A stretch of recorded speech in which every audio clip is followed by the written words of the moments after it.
पाकिस्तान के लेजेंड शाहिद अफरीदी ने बाबर आजम को रिटायरमेंट का मशवरा दे दिया। ये जो टाइम चल रहा है ना इस वक्त बड़ा मुश्किल है। मुश्किल इस वजह से है कि आज के दौर में सही और गलत का फैसला करना ही बड़ा मुश्किल है। आपको पता ही नहीं चलता सच क्या है झूठ क्या है।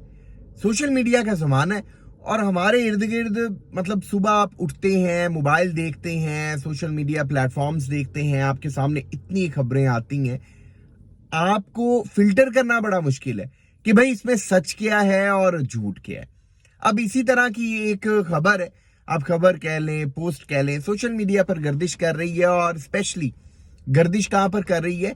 इंडियन क्रिकेट पेजेस के ऊपर। और वो खबर इस तरह से है कि शाहिद अफरीदी जो पाकिस्तान के लेजेंड है, उन्होंने कहा है कि बाबर आजम ने क्रिकेट को बहुत कुछ दिया। अब टाइम है कि बाबर आजम क्रिकेट को एक ही चीज दे सकता है और वो है उसकी क्रिकेट से रिटायरमेंट।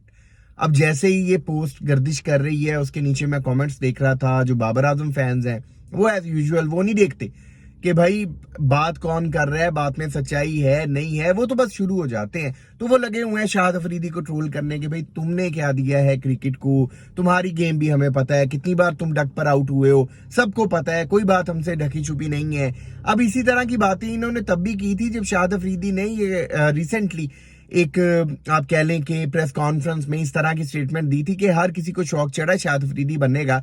तो तब भी जो बाबर आजम फैंस थे उन्हें ये बात बड़ी चुभी थी। उन्होंने कहा था कि भाई तुमने क्या परफॉर्मेंस दी है क्रिकेट को, कितनी बार तुमने, मतलब ये लोग इस तरह के हैं कि जो नहीं देखते, जहां पे बाबर आजम का नाम आ जाता है वहां पे बस ये शुरू हो जाते हैं। और अब भी जो बाबर आजम फैंस हैं वो तो बिल्कुल सोचने समझने की सलाहियत उनकी वो खो चुके हैं और वो बिल्कुल नहीं सोच रहे कि भाई ये बात जो शाहिद अफरीदी के नाम से जोड़ी जा रही है इसमें कोई सच्चाई है भी या नहीं है, ये सच है, झूठ है, फेक है, क्या चीज है।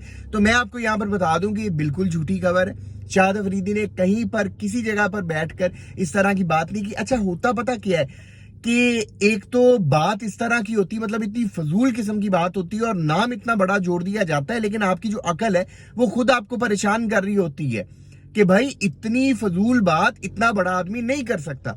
मतलब अगर शाहिद अफरीदी जैसा कोई बंदा किसी पर तनकीद भी करेगा ना तो लफ्जों का चुनाव जो होगा, जो स्टेटमेंट होगी वो बड़ी बेहतरीन और स्ट्रॉन्ग किस्म की होगी। मतलब इतनी फजूल किस्म की बात नहीं होगी कि जैसी बात आप कह लें कि कोई बिल्कुल ही इमेच्योर ने की हो कि बाबर आजम जो है वो क्रिकेट को एक ही चीज दे सकता है और वो है उसकी रिटायरमेंट। मतलब ये बात तो कोई फुद्दू किस्म का बंदा ही करेगा ना। तो शाहिद अफरीदी जैसे लेजेंड के साथ जब इस तरह की बात जोड़ी जाएगी तो आपका दिमाग खुद ही, आपकी अकल आपको खुद ही फोर्स करेगी कि भाई ये बात मानने वाली है ही नहीं, शाहिद अफरीदी ऐसी बात कर ही नहीं सकता। लेकिन सोचे कौन? अगर कोई सोचे तो जाहिर सी बात है ये जो फेक खबरें चलाकर अपने पेजेस चलाई फिर रहे हैं, इनका तो धंधा, इनका तो कारोबार वहीं पर बंद हो जाए। जो झूठी खबरें चलाकर अपने यूट्यूब चैनल्स चलाई जा रहे हैं, अपनी रेटिंग्स बढ़ा रहे हैं, अपने व्यूज बढ़ा रहे हैं, उनका तो कारोबार वहीं पर खत्म हो जाए। इंडियन मीडिया जो हर वक्त झूठी खबरें फैलाता है पाकिस्तान और पाकिस्तान क्रिकेट के खिलाफ, उनके तो चैनल्स ही बंद हो जाए, रोजी रोटी किचन उनका चलना ही बंद हो जाए।